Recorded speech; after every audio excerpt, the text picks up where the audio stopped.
Hello and welcome. Please unmute yourself so that we can all say hello to each other. Hello and welcome.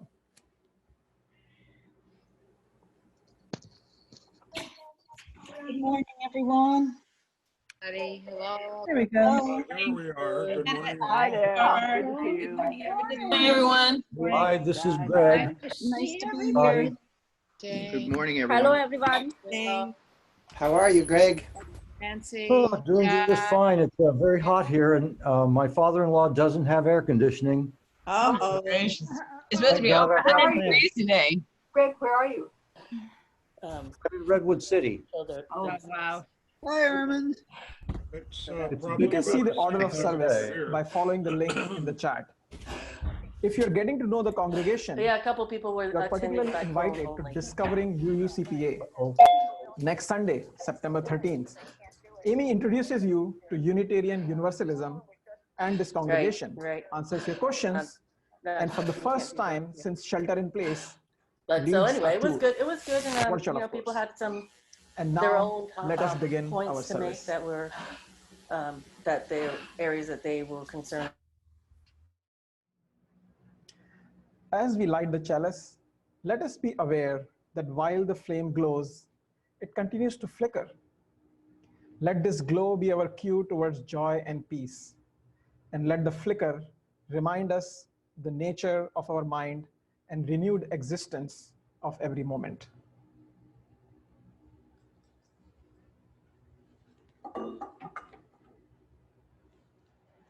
With our centering words each week, we draw on the many sources of our living tradition. Today's words are from Sayadaw U Tejaniya. The most important thing is not to think about how to practice in order that something will go away, like your fears, so that you can then enjoy equanimity. That's not the way to approach the practice or life. The way to approach practice is to remember, first and foremost, that the mind suffers whenever it either resists or craves having an experience. The right attitude is instead accepting, observing, and learning from your experience just as it is. As we follow the sound of the bell into silence, let us become centered and fully present in this place together.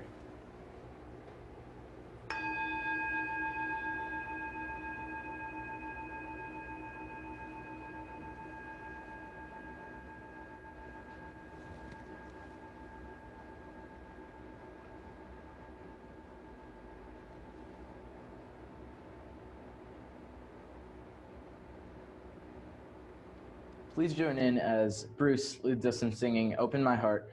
The words are in your order of service.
Hey guys, let's act out a Jataka tale.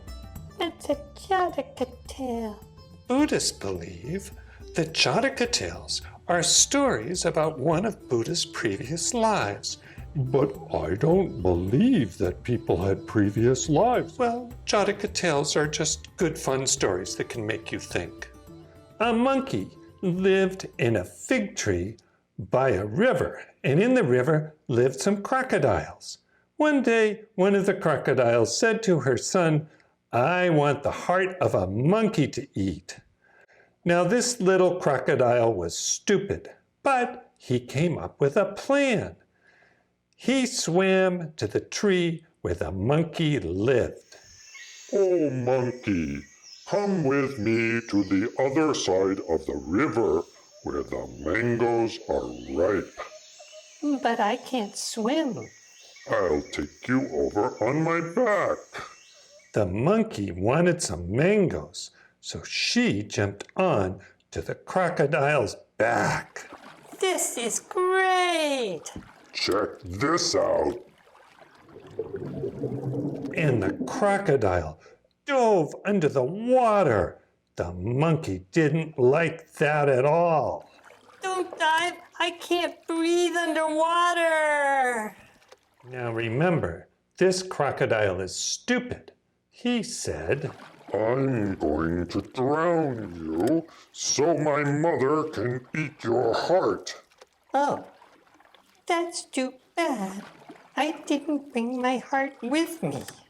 It's up there. and the monkey pointed up to one of the figs hanging way up high in the tree. You mean you left your heart in a tree? Yeah, if you want it, take me back to my tree. But first, take me over to the island so I can get some mangoes. No, monkey. Give me your heart first. Then I'll take you to the island. But as soon as the monkey jumped onto land, she ran quickly up the fig tree and she shouted down to the crocodile. Oh, silly crocodile. Did you really believe there were animals who kept their hearts in a tree?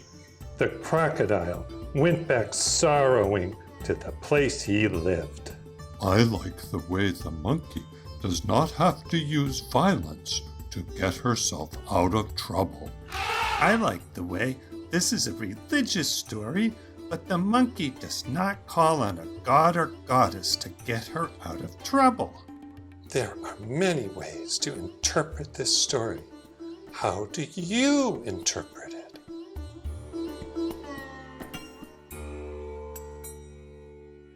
We now turn our thoughts to the important events of our lives, which we wish this community to share. If you have a joy or a sorrow you would like me to speak this morning, please send your joys and sorrows to joyconcern@uucpa.org or post them in the chat box provided by Zoom, and they will be shared aloud. Blessed be. Please join in as Bruce leads us in singing Comfort Me. The words are in your order of service.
Sing with me, oh my soul.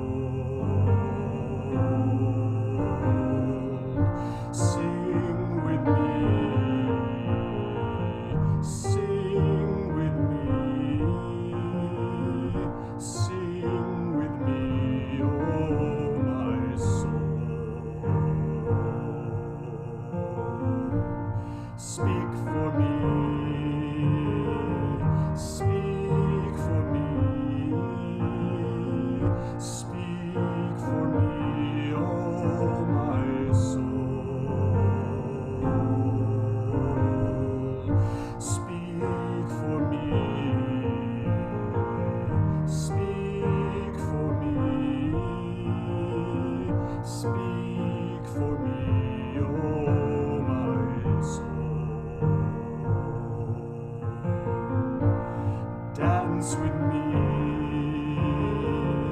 Dance with me. Dance with me, oh my soul. Dance with me. Dance with me. Dance with me, oh my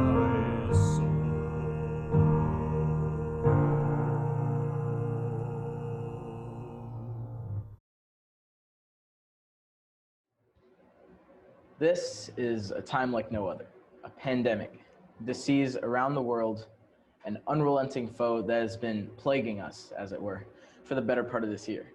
All we can do is alleviate the situation. No one person can do anything to solve it, and we're at the mercy of vaccine development and disease spread. So we have to wait. And it was fun at first. No physical school, no physical work. We spent all our time either focused on a hobby or simply sitting in front of the couch and watching TV for more hours than we could count. Guess which one I was? And this was brilliant, a time that I had dreamt of so many times, with minimal obligations and free time galore. But eventually I, and probably many of you, realized that this time wasn't as great as it was made out to be. We had to distance from our loved ones and spend hours and hours facing a screen of our classmates and coworkers, so fatigued at the end of the day from doing nothing. And this is really what ended up being a deal breaker for so many people, the thing that finally turned this wonderland into an endless drag with no concept of days or weeks and a tenuous link to the outside world.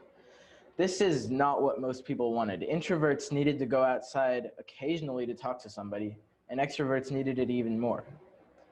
The fatigue from this was endless. Similar to sitting on a long-haul flight, people were tired from nothing. But is that really true? What were people truly tired of? Because while this logic can apply sometimes, you just need to look at other examples to see otherwise. If fatigue from prolonged doing nothing was a real thing, pilots would be falling asleep constantly with, let's just say, disastrous consequences for everyone. But they don't, meaning that they've adapted their bodies to the situation, meaning that so should many of us have. But this didn't happen. People were fatigued from the distance of it all and lack of organization. Even people who were quite happy being alone for as long as they wanted still needed to go outside once in a while, or buy groceries, or talk to someone. This distance led us to a point where we were, and possibly still are, longing for everything to go back to normal. And this longing led to so much fatigue because everywhere you looked, there was a new reminder. You go on your phone, your social media is only about the virus. You watch the news, it's all about the virus. You go outside, there's no one there, and if they are, they're all wearing masks. All constant reminders that however normal this felt inside, it patently wasn't. And this fatigue is really the most important piece of the puzzle. For anything else, there's a way to take a break. But with the virus, it's really hard. These breaks break up the fatigue into manageable parts, but if there's no escape, it just adds on to itself. To combat this, there's not very many things you can do other than take a break the best you can by reconnecting with someone or taking time out of your day to do something that you really enjoy that breaks the monotony. Personally, I did a lot of biking and reading, which really gave me some space to clear my mind in between the seemingly endless list of Zoom classes. But the last thing you can do is remember that everyone here is in this situation together, and while it may seem hopeless, we can make it work. Though this fatigue likely won't leave until we have some containment, we can try to mitigate it and to live our life to the best extent we can. While that may be alone, all you need to do to stop it is hit the pause on the monotony for a second and take a break, however impossible it may seem. The Little Duck by Donald C. Babcock. Now we are ready to look at something pretty special. It is a duck riding the ocean of 100 feet beyond the surf. No, it isn't a gull. A gull always has a raucous touch about him. This is some sort of a duck. And he cuddles in the swells. He isn't cold. He is just thinking things over. There is a big heaving in the Atlantic, and he is a part of it. He looks a bit like a mandarin or the Lord Buddha meditating under the bo tree. but he has hardly enough above the eyes to be a philosopher. He has a poise, however, which what philosophers must have. He can rest while the Atlantic heaves, because he rests in the Atlantic. Probably he doesn't know how large the ocean is, and neither do you, but he realizes it. And what does he do, I ask you? He sits down in it. He reposes in the immediate as if it were infinity, which it is. He has made himself a part of the boundless by easing himself into just where it touches him. I like the duck. He doesn't know much, but he has got religion. Before I start, I want to attribute the title of this talk to Reverend Doug Kraft. He was the minister of the UU Church at Sacramento. He's my meditation teacher and my therapist. His book, Buddha's Map, has a chapter called Thriving in Difficult Times. And he's also given a talk at Google by the same title. I haven't heard that talk in a while or read that chapter in a while, but I recall the title when I was thinking about my talk. And with his permission, I decided to use that title. And I'll be referring to quite a bit of what he and few other meditation teachers have said over the years. Okay, we often hear that the secret of happiness lies inside us. What we don't often hear is that the secret of happiness lies inside the secret of unhappiness. So what is the secret of unhappiness? We will explore that. Difficult times are trying times. They expose our vulnerabilities. Many of us more often feel unhappy in these times. And that gives us more chance to explore the secret of unhappiness, and hence more chances to understand the secret of happiness. We'll explore all of this today and what Buddha had to say about all of this. I will take you through this as a logical narrative in my first part. And in the second part, we'll do some interactive session where I will ask you some questions. I will request that you type those answers in the chat box. Think of it as a class where there'll be a quiz at the end. If you pay attention to the first part, you will enjoy the second part a little bit more. And just a little bit of story on that. In my college days, very few people were showing up for a particular class they had all signed up for. And the professor decided to show a favor to those who showed up. And those few, he said, there'll be a surprise quiz tomorrow. And here are the questions I'm going to ask. Next day, everybody showed up and everybody knew what the questions were. So what the heck? Here are the questions I will ask in the end. What patterns in your mind make you feel tense? And what makes you relaxed? What patterns in your mind make you feel tense and what makes you relaxed? And how do you want the relaxed to feel? We will come back to it. Let's get back to Buddha.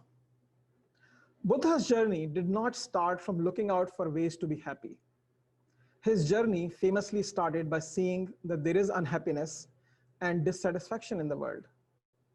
He was not interested in finding out what made us unhappy. He was interested in finding out how we became unhappy.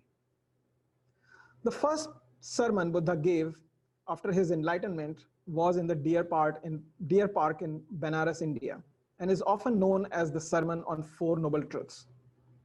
Doug calls these truths as ennobling truths. They are not noble as in they are not sacred, but they are ennobling as following them can make us Arya, expert in knowing how to be happy, or some call noble. So Buddha's first ennobling truth is that sometimes there is dissatisfaction in life. We feel bad from time to time. There are bummers in our life. Buddha was not interested in knowing what makes us feel bad. Again, he was interested in knowing how we feel bad. How do we come from, let's say, being on a favorite vacation spot happy to being stuck in the traffic upset? What happens? The answer was surprising. Something happens inside us as a response to the events happening outside of us, which affect our feeling of well-being. and not always in the predictable way. I'm pretty sure each of us had at least one time when traffic did not bother us and we merrily chatted the whole way, or at least one time where that favorite vacation spot did not seem so appealing. So what happened? We can internally react to similar external events in different ways. So what goes on when we feel bad? Buddha found that at the same time we start to feel bad, there is a pre-verbal, pre-cognitive tightness we feel inside. And that was the second ennobling truth. Many translations call second ennobling truth as cause of suffering as is craving or desire. But desire comes much further downstream in your mental landscape. What he was referring to was actually a physical tightness which you feel inside. And if we accept and observe this tightness and invite it to relax, it softens. And it does not come in the way of our well-being. If we try to get rid of it and react to it, we become unhappy. Buddha said that we should abandon this tightness, let it be and relax. And that was the third ennobling truth. We feel this tightness from time to time, and most often our response is to try to get rid of it. And that is the secret of being unhappy, trying to get rid of that tightness. This tightness is not an esoteric dogma. Once we know how to look for it, we will find it everywhere. First major clue is that it is felt on the body. You do feel tight somewhere inside your body before you feel bad. Now, the secret of happiness is to keep noticing that tightness and remembering to let it be and invite it to be relaxed. Simple, but not always easy. Are you with me so far? My other meditation teacher, Bhante Vimalramsi, gives this example to zoom into the sequence of how we become unhappy. Let's say we get up in the night to go to the bathroom.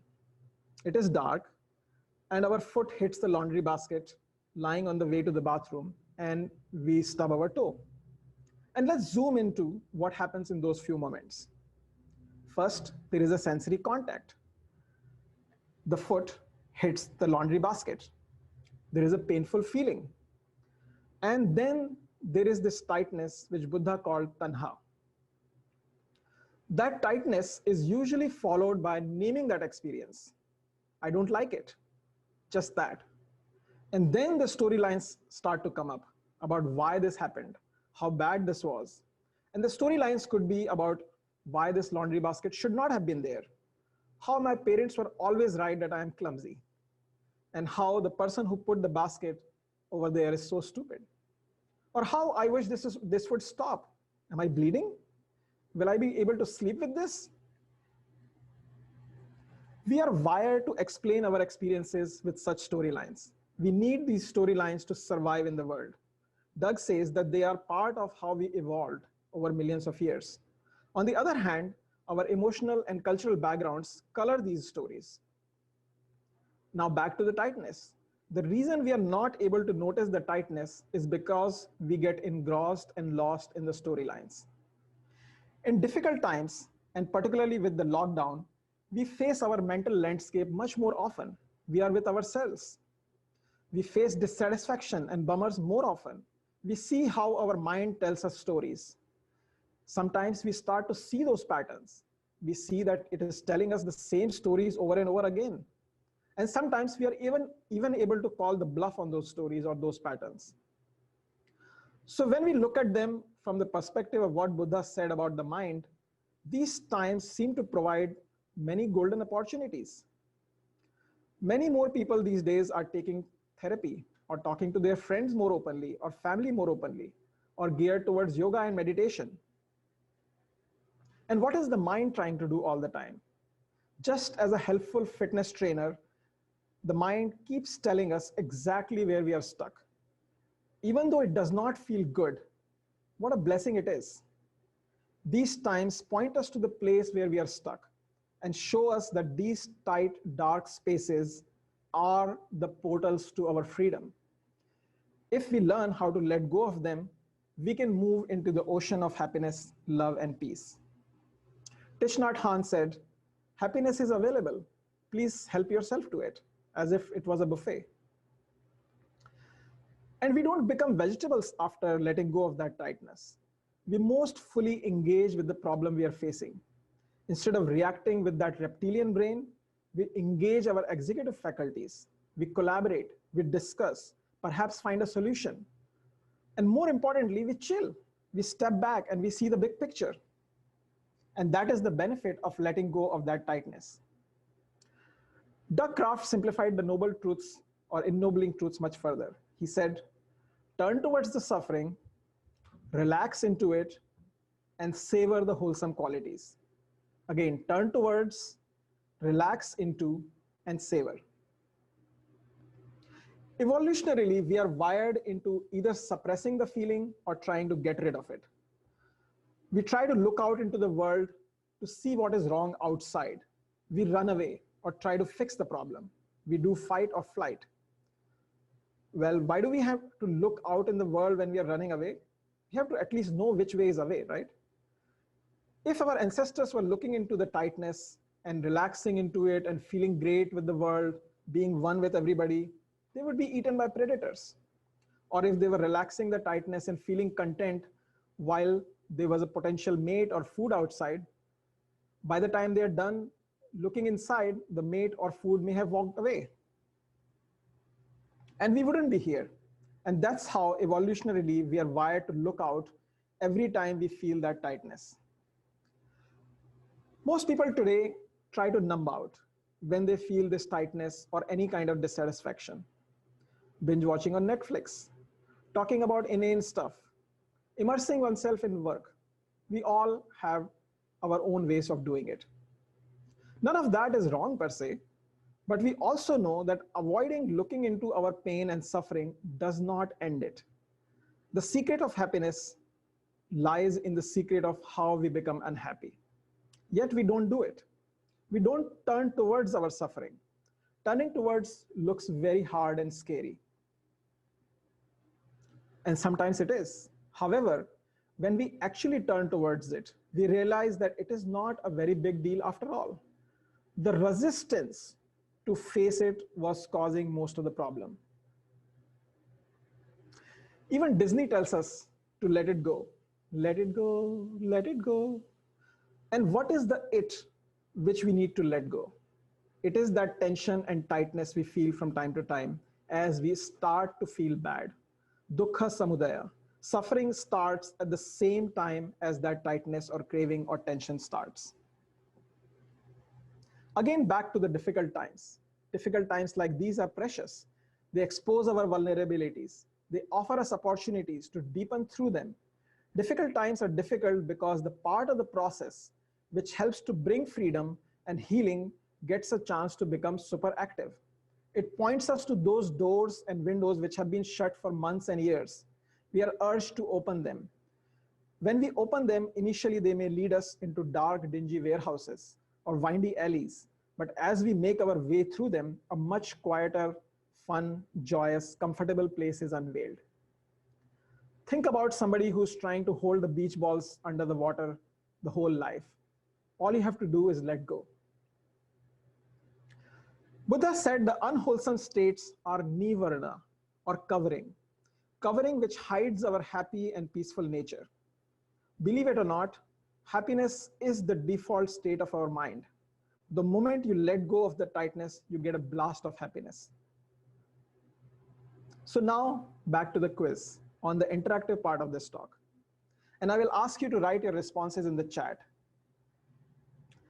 First, let us find out how happy and unhappy feels. So remember a time when you were happy. And maybe in a sentence or a few words. I have my own examples, but I would like to hear from you what is one time or sometimes when you have felt happy.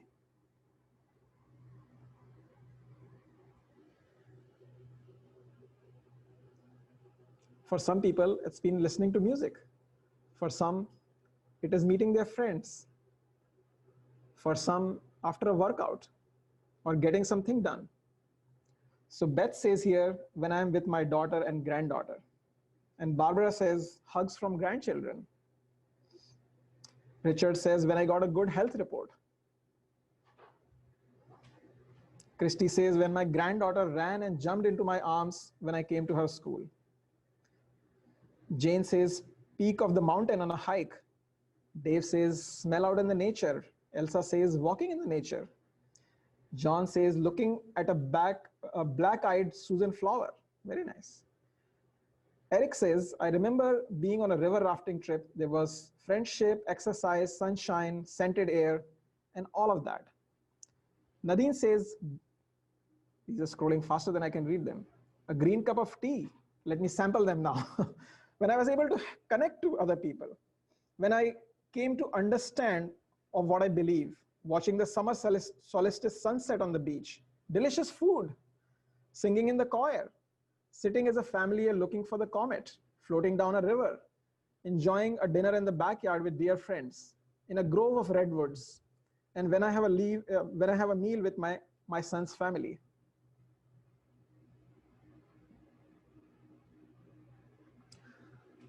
So how does this make you feel? Thinking about what made you feel happy and thinking about what makes other people happy. How does this make you feel? And Sean and Grace say playing board games with the kids. John says watching a coconut octopus fold up into his coconut. Just gently invite a memory which naturally comes to you. And now try to stay with the feeling. Drop the storyline and try to stay with that feeling. Let's take a moment to see how this lovely feeling feels. Maybe you want to close your eyes and just feel whatever made you happy.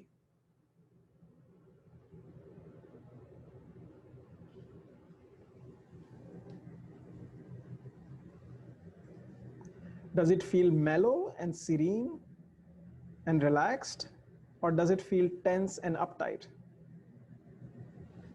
I would guess that it feels relaxed. It feels serene, it feels mellow. Now let's switch gears. Now remember a time when you were upset, and please write down your responses. This may be a harder exercise. Maybe someone said something to you, or some concern came over. You were angry at someone. Somebody cut you off in traffic. Your favorite restaurant was closing down. What happened which made you once unhappy? Sorry for swinging you back and forth on this, but it's important to see how we shift.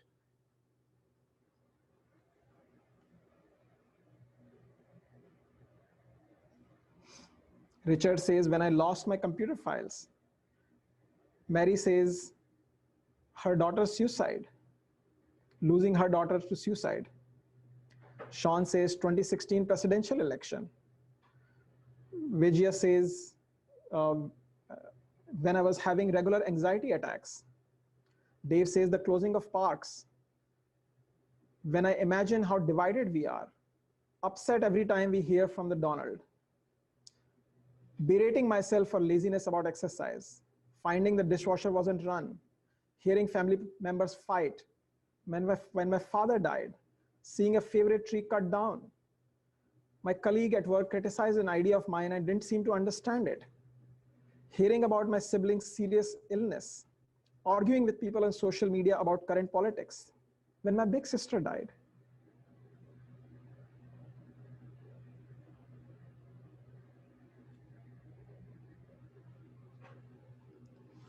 Let's take a moment to gently invite this memory and stay with the feeling, just for the experiment. Does it feel mellow and serene, or tense and uptight? Is there a tension and tightness inside you? Sometimes even a few words make us feel uptight.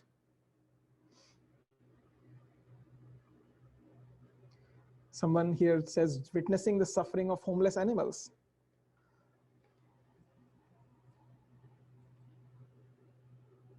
What does this little exercise tell us? We are mellow and serene when we are happy, and we are tense and tight when we are unhappy.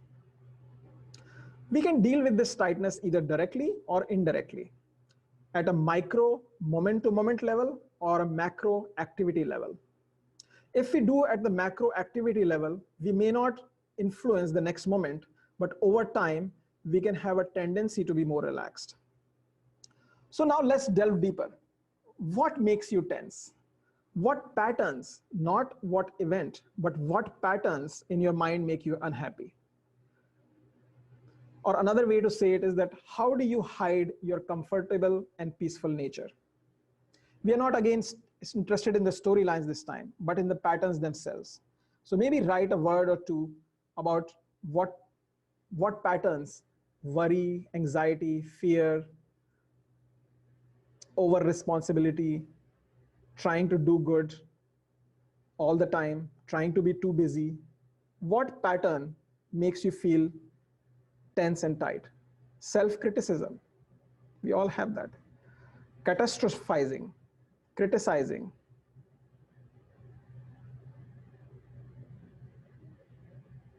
Let's wait for a few more. Frustration, fear, too much planning, overthinking.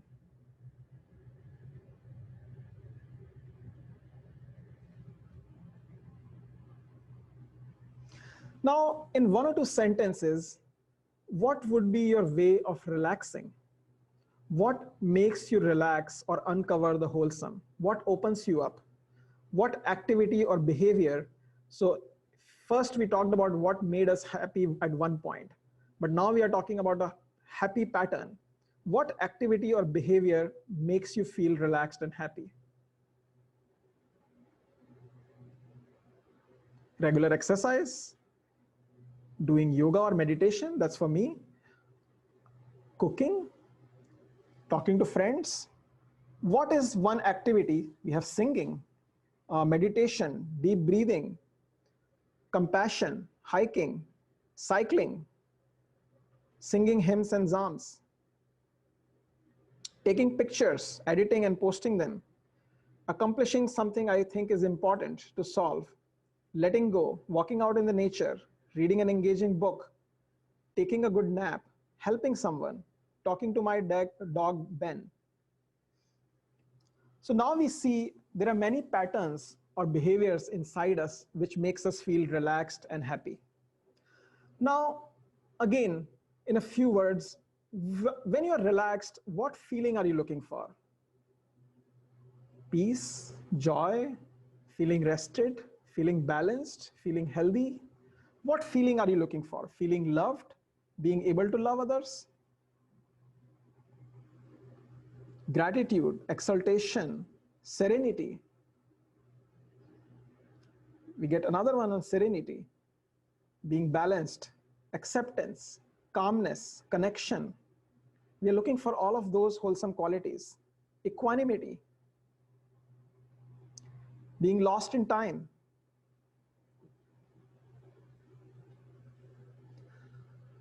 Now let's take a moment and wish yourself all these wholesome qualities. Serenity, may I be serene, may I be peaceful, may I be relaxed, may I go through my day through ease, may I be joyful, may I thrive, and wish others that wholesome state.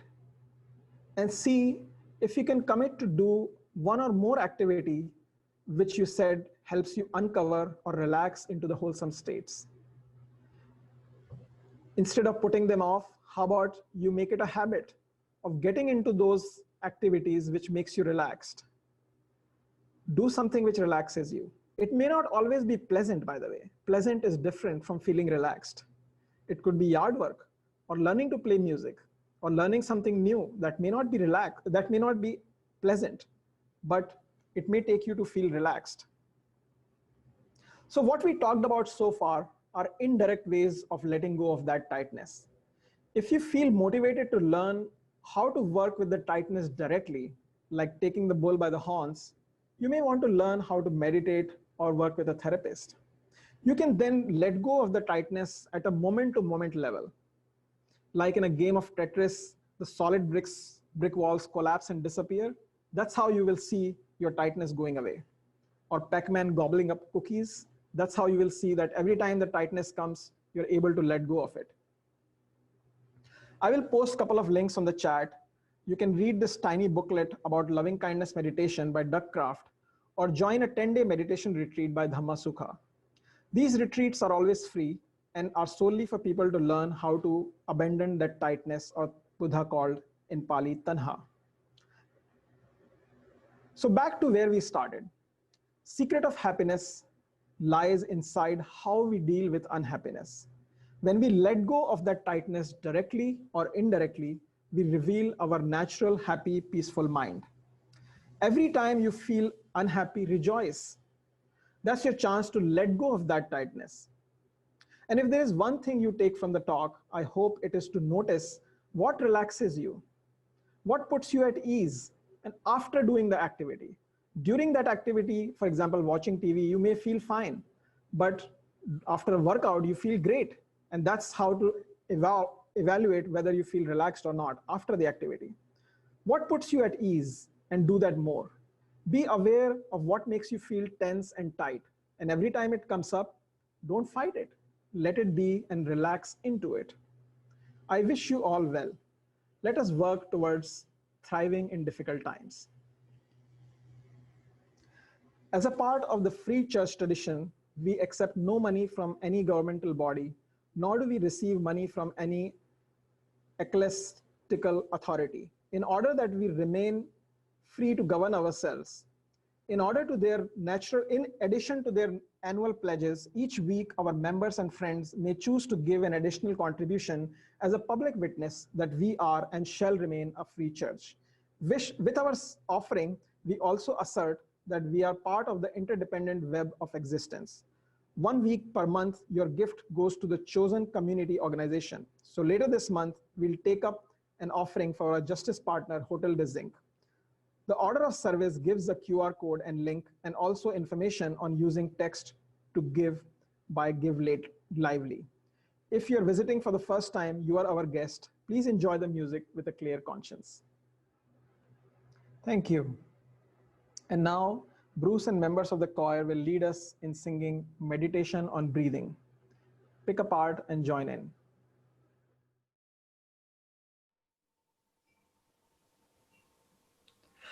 Hi, we're going to do the meditation on breathing. And this piece is a round, so it has 3 different lines. You can choose any of them to sing that you wish, or you can switch between them. There's a main melody, and we're going to teach that to you now, and it sounds like this.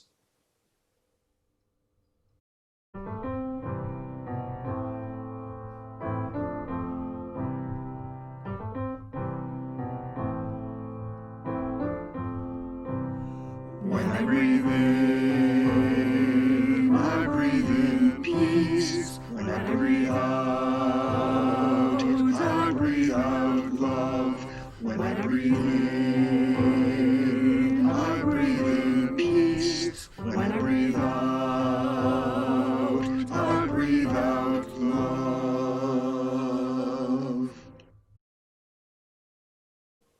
Now that we've learned the main melody, we can learn the counter melody. This one sits a little bit higher in the voice, but it might be a little bit more fun to sing.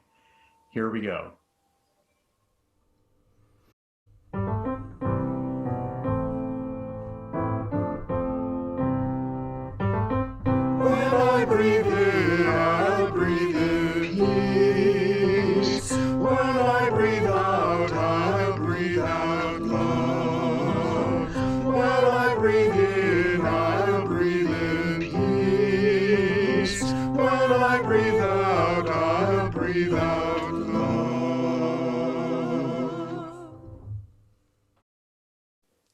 And finally, now that we've learned the main melody and the counter melody, we can learn what is perhaps the easiest, most meditative part of the song that is referred to in the hymnal as a drone. Don't let the unfortunate title scare you off. It's a beautiful part. It just provides the background to everything else that's going on in the melody and the counter melody. It's just breathe in, breathe out, breathe in, breathe out, and it sounds like this.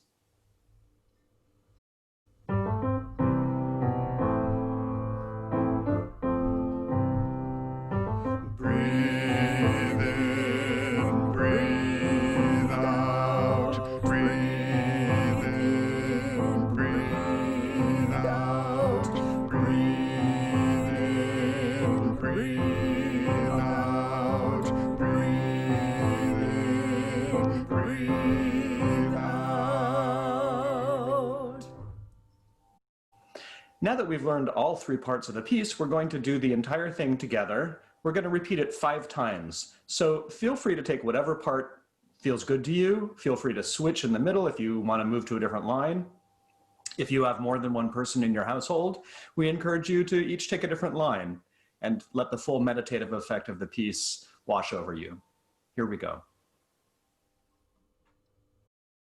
When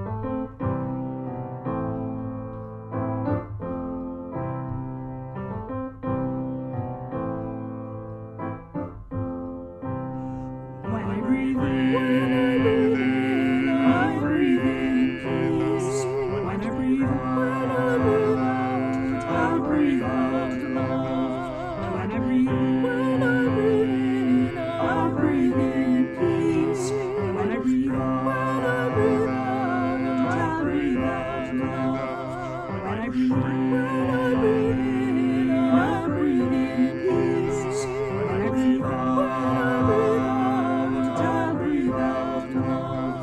when I breathe in, I breathe in peace. When I breathe out, I breathe out love. When I breathe in, I breathe in peace. When I breathe out, I breathe out love.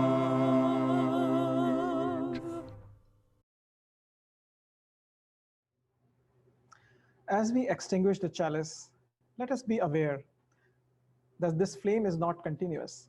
While the flame flickers, it continues to provide the glow. Let the flicker remind us of the nature of our mind and renewed existence every moment. And let this glow be our cue towards joy and peace.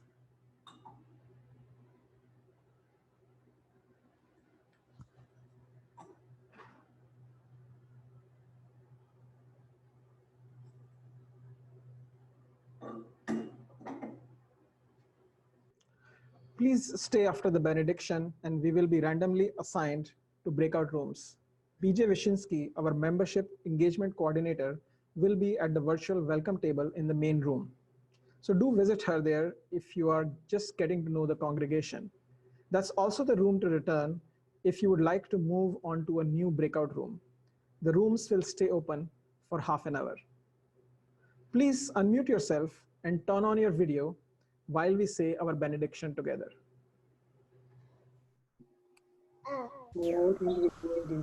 Go out into the world in peace. Be of good courage. Hold fast to what is good. Turn no evil for evil. Strengthen the faint-hearted. Support the weak. The suffering. Rejoice in peace. Love with word and deed. Honor all beings. Honor all beings.